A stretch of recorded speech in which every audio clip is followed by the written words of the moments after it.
Yep, we have law of sines and cosines. So we're starting with law of sines. It is, you only need 2 of these to work a problem. You set up a proportion, but you have options, basically. This is telling you the side length of A over the sine of angle A is proportional to the side length B over the sine of angle B, or proportional to side length C over the sine of angle C. Because the side length is the lowercase letter and the capital letter is the angle, right? So if we're given this triangle, and our instructions say solve the triangle, so we need to know all of the side lengths and all of the angle measures. I see I have angle A is 35 degrees, angle B is 103 degrees. I don't have angle C. This 20 is across from B, so that's side B. I don't have side C because it's across from C, and I don't have side A. So first, we can start with finding angle C, right? That's pretty straightforward, nothing tricky there. So I'm going to say first, let's start with the easy part, angle C. How should we find angle C? Yeah. No, Pythagorean theorem only works for right triangles. This is not a right triangle. But yes, all triangles add up to 180 degrees, is what someone over there said. So we could say 180 and then subtract the other 2. So minus 103 and minus 35. So 42 degrees. So angle C is 42 degrees.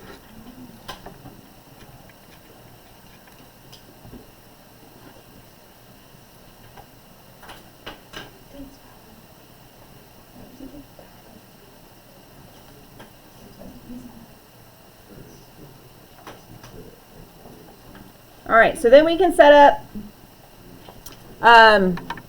law of sines, because we need to find a side length. It doesn't matter if we look for A or C.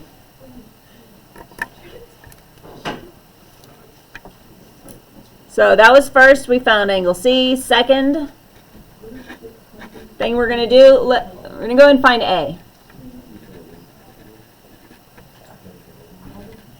Side length A.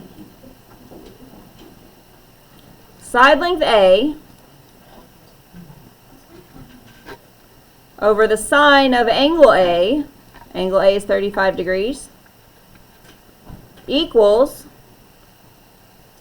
I have to have a ratio that go together, which I do, because I have the 20 and the 103. That is my B is 20 over the sine of B is sine of 103 degrees. So now I have a proportion. I can solve the proportion. I can solve for A. So I have A divided by sine 35. So if I'm solving for A, I just need to multiply by sine 35. And then you have to do it on the other side also. Sine 35. It's a mess. It's all right. So then A equals 20 sine 35 divided by sine 103. All right, so when I put this in the calculator, right now it's unnecessary to have the numerator in its set of parentheses. The calculator will be able to do it just fine. But it's a good habit whenever you're doing stuff like this, multiple things in the numerator or denominator, is to group it in parentheses when you enter it in the calculator. All right, so I have my calculator. I want to make sure I'm in degree mode. It is, I've already checked. And then I'm going to say parentheses 20 sine 35 degrees, close the numerator's parentheses, divided by sine 103.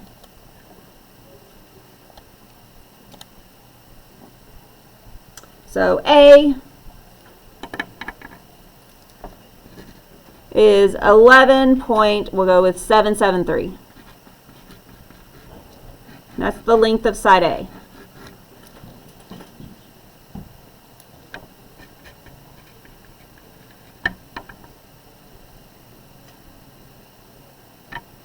All right, so now all we're missing is side C.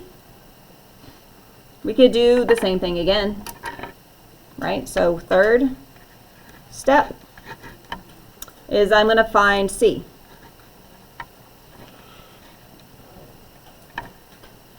So now I have options.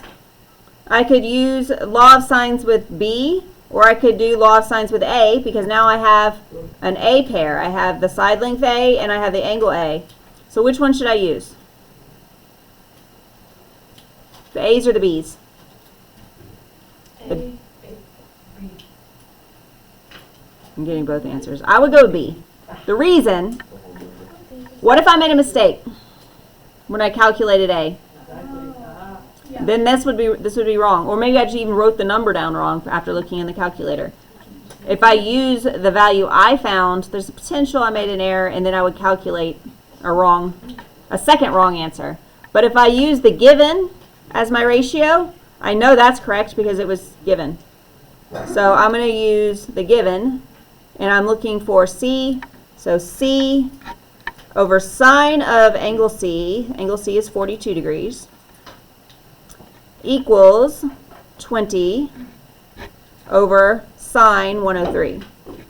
Now I could use angle A. I mean, it's fine, as long as you're confident in your answer that you got. All right, so same thing. I want to get C by itself, so I multiply by sine 42. Multiply by sine 42. So C equals 20 sine 42 degrees over sine of 103 degrees. And I type it in the calculator, and I find out that C has a length of 13.735. And I don't have units because this problem didn't give me units. So 13.735. We're all good there? I'm going to add a note also to make sure your calculator is in degree mode.